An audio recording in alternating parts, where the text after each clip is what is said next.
Assalamualaikum warahmatullahi wabarakatuh. Waalaikumsalam warahmatullahi wabarakatuh. A'udzubillahi minasyaitonirrajim. Bismillahirrahmanirrahim. Alhamdulillahirabbil alamin. Wa bihi nasta'in wa ala umurid dunya waddin. Wassalatu wassalamu ala asyrofil anbiya'i wal mursalin sayyidina wa maulana Muhammadin wa ala alihi wa sahbihi ajma'in, amma ba'du. Pertama-tama marilah kita panjatkan puji syukur kehadirat Allah Subhanahu wa taala karena atas berkat rahmat, taufik dan hidayahnya kepada kita semua.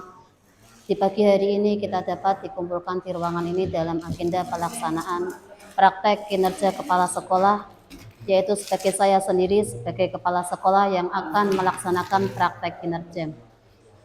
Adapun indikator yang saya pilih adalah aktivasi komunitas belajar dengan subindikator kepala sekolah menunjukkan keterlibatan warga sekolah dalam merefleksi pelaksanaan kurikulum.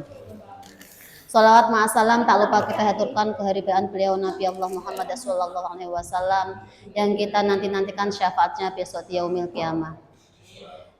Bapak Ibu yang saya hormati, sebelumnya saya ucapkan terima kasih kepada Bapak Ibu sekalian yang telah meluangkan waktunya untuk hadir di kegiatan ini. Dan saya juga mohon maaf kepada Bapak Ibu karena telah menyita waktu Bapak Ibu sekalian.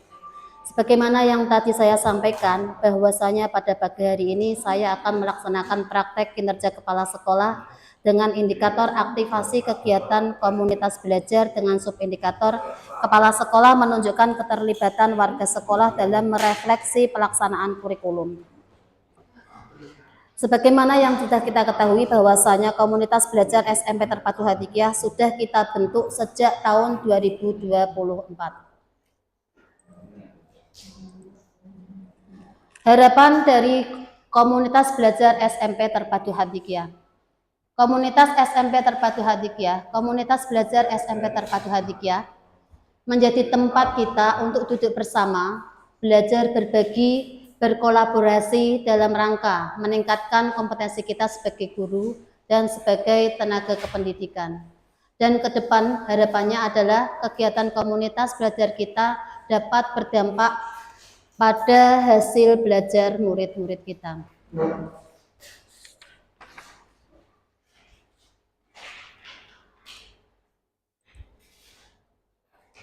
Adapun jadwal komunitas belajar SMP Terpadu Hadikiyah. Kegiatan komunitas belajar SMP Terpadu Hadikiyah dilaksanakan sesuai kesepakatan kita, yaitu kita laksanakan setiap 1 pekan sekali di hari Sabtu jam terakhir. Tujuan dari kegiatan ini yaitu yang pertama, melihat kembali hal-hal yang sudah kita lakukan untuk dapat kita ambil pelajaran. Yang kedua, memberikan wawasan untuk dapat meningkatkan peran komunitas belajar terhadap kualitas pelajaran.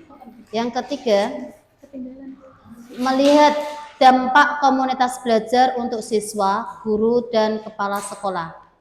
Yang keempat, dapat menghasilkan rencana tindak lanjut refleksi untuk kegiatan kita di komunitas belajar. Bapak Ibu yang saya hormati, sebelumnya saya akan mengingatkan kembali pada komitmen bersama yang pernah kita susun bersama, yaitu komitmen komunitas belajar SMP Terpadu Hadikiyah. Komitmen yang pertama yaitu kita sama-sama berkomitmen untuk belajar bersama dan berbagi praktek baik dari komunitas belajar. Yang kedua, kita berkomitmen untuk meningkatkan kualitas pembelajaran. Yang ketiga, berkomitmen untuk saling menghargai satu dengan yang lain. 4, berkomitmen untuk menginspirasi dan berkembang bersama. Dan yang kelima, berkomitmen untuk menjadikan bahwa setiap hari sebagai kesempatan baru untuk belajar dan berkembang.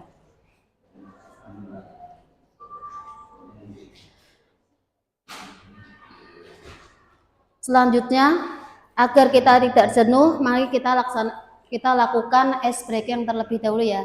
Mohon Bapak dan Ibu guru bisa berdiri. Kita ikuti ice breaking sebentar biar tidak membosankan observasi kita pada pagi hari ini. Semuanya ikuti gerakan.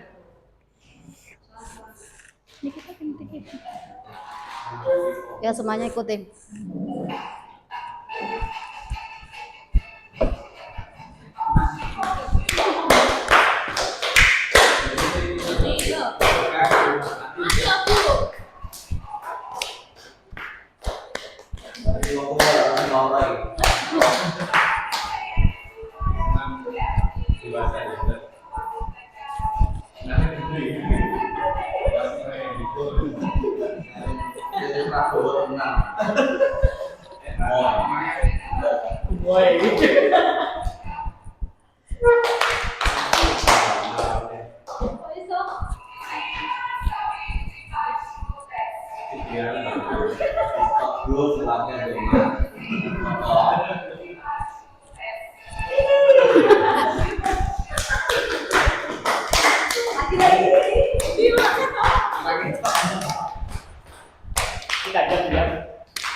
Aman ini Pak. Aman ini Pak.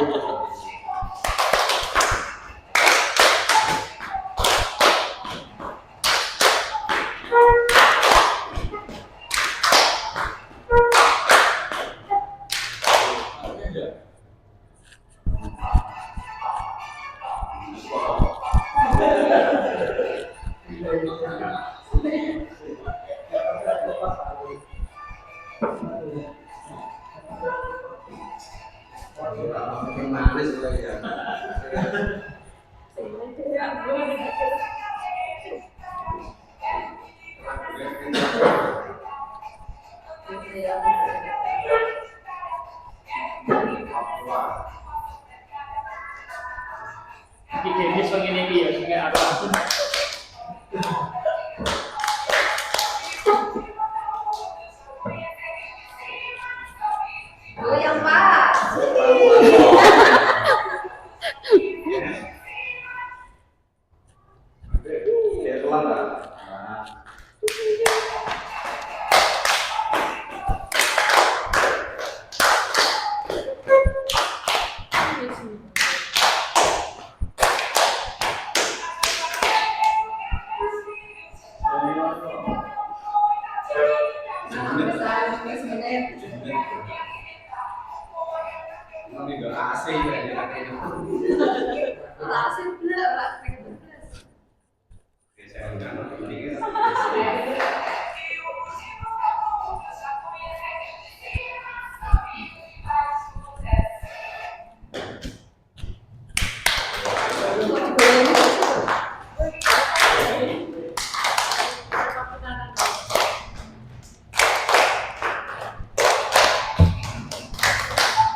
Selanjutnya kita masuk ke materi yaitu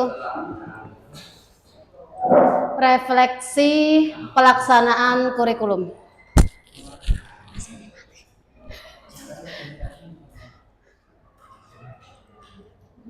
Target perilaku dari refleksi pelaksanaan kurikulum.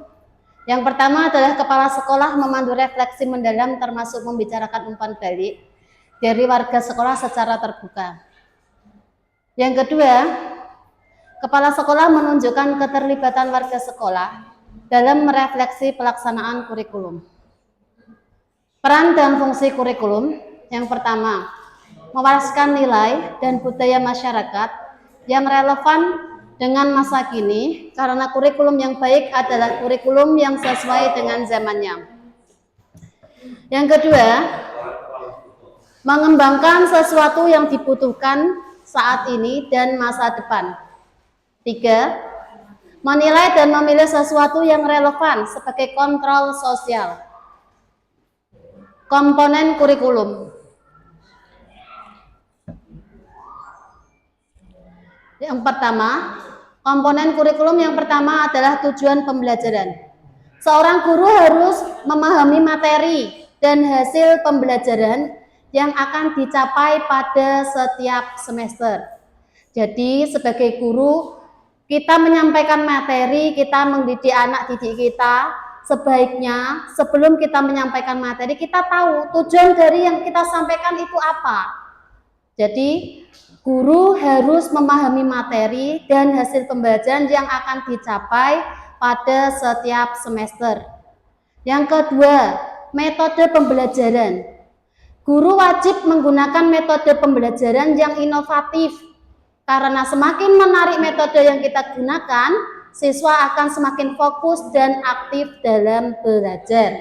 Jadi dalam menyampaikan materi kita harus bervariasi. Kita harus bisa memilih metode pembelajaran yang tepat sesuai dengan materi yang akan kita sampaikan. Yang ketiga adalah evaluasi. Tingkat keberhasilan satuan pendidikan bergantung pada guru dan seluruh warga sekolah yang saling bekerja sama dalam mensukseskan ujian sekolah dan asesmen nasional sehingga mendapatkan hasil rapot pendidikan yang baik. Perilaku yang dianjurkan, yang pertama, terbuka dan mengakui kesulitan yang dihadapi dan menganalisisnya secara mendalam untuk memahami penyebab dan dampaknya. Yang kedua, melakukan refleksi secara jujur dan objektif tanpa menyalahkan atau membuat justifikasi yang tidak perlu. Tiga, menerima umpan balik dari warga sekolah dengan sikap terbuka dan merespon secara konstruktif untuk meningkatkan kualitas pembelajaran. Perilaku yang dihindari, menghindari atau menolak membahas kesulitan yang dihadapi sehingga peluang untuk belajar dari pengalaman terlewat. Dua, hanya melakukan refleksi yang bersifat permukaan tanpa mengeksplorasi masalah secara mendalam. Yang ketiga, mengabaikan umpan balik dari warga sekolah, termasuk menghindari pembicaraan tentang kesulitan dan perbedaan sudut pandang. Indikator keberhasilan. Kemarin sudah di-share ya Bu ya untuk link rapot pendidikan nggih. Sampun di-download napa dereng Bapak Ibu? Nah, kalau sudah di-download tolong dibaca semuanya. Indikator keberhasilan dibandingkan pada tahun 2024, kemampuan numerasi SMP terpadu Hadikiyah mengalami peningkatan paling tinggi di antara indikator lain dari seluruh capaian. Tahun ini iklim kebinekaan menjadi indikator dengan pencapaian terbaik. Namun, meski demikian, karakter murid adalah indikator dengan pencapaian terendah, yang salah satunya disebabkan oleh rendahnya kompetensi pada kemandirian siswa. Contoh upaya untuk membenahi ini adalah melalui peningkatan kompetensi GTK dan kebijakan yang menunjang karakter murid pada domain kemandirian siswa rapot pendidikan 2025. Hasil rapot pendidikan tahun 2025, untuk kemampuan literasi, kita berada dalam kategori baik, yaitu dengan poin 73,33%, peserta didik sudah mencapai kompetensi minimum. Dibandingkan dari tahun 2024, capaian kita naik 4,44%. Untuk kemampuan numerasi, kita berada dalam kategori baik dengan capaian 73,33%. Peserta didik sudah mencapai kompetensi minimum. Dibandingkan dengan tahun 2024, kemampuan numerasi kita mengalami kenaikan sebesar 20%.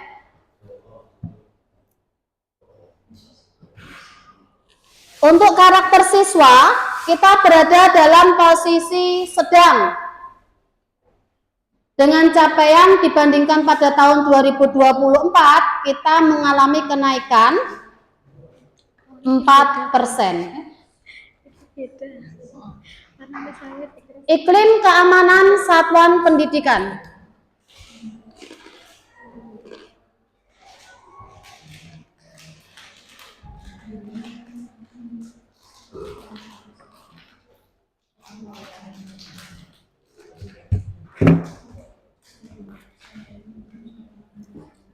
Iklim keamanan satuan pendidikan berada dalam kategori baik. Nah, di sini dalam iklim keamanan dibandingkan tahun 2024 kita mengalami penurunan sebesar 0,17%. Untuk iklim kebinekaan kita berada dalam kategori baik. Dibandingkan tahun 2024 kita mengalami penurunan sebesar 1,54%.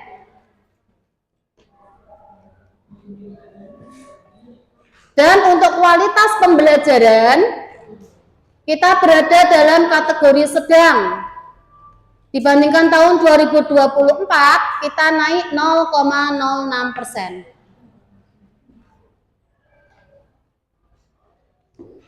Untuk refleksinya sekarang, terkadang kita abai terhadap perubahan keadaan dan menganggap pengalaman tahun-tahun kita sebagai guru selalu mampu mengantarkan keberhasilan murid. Padahal murid hidup pada zaman keadaan yang sudah berbeda. Cara berkomunikasi, cara belajar, dan cara memandang diri dan lingkungan mereka juga berbeda dengan yang kita alami pada zaman kita. Jadi sebagai guru kita harus dapat menyesuaikan dengan generasi yang kita ajarkan. Jangan kita dulu saja saya ngajar seperti ini dengan metode seperti ini bisa kok, mosok dengan yang ini nggak bisa. Karena murid yang kita ajar yang dulu dengan yang sekarang sudah berbeda. Jadi kita harus dapat menyesuaikan dengan keadaan siswa yang kita ajar. Sekian, terima kasih.